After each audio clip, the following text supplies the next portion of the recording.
What's up guys, Mark Ken here. Pwede po ba magtanong kung ano magandang i-upgrade dito sa bike ko? Yung uunahin lang naman.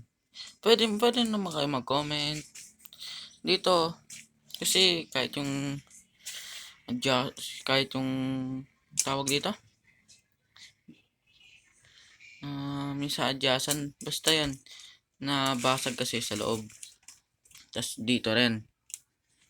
Ayun. Gumagana siya pero pagdating dito, wala na. Hindi na umaano. Ayun, wait. Ayan po. Ayan.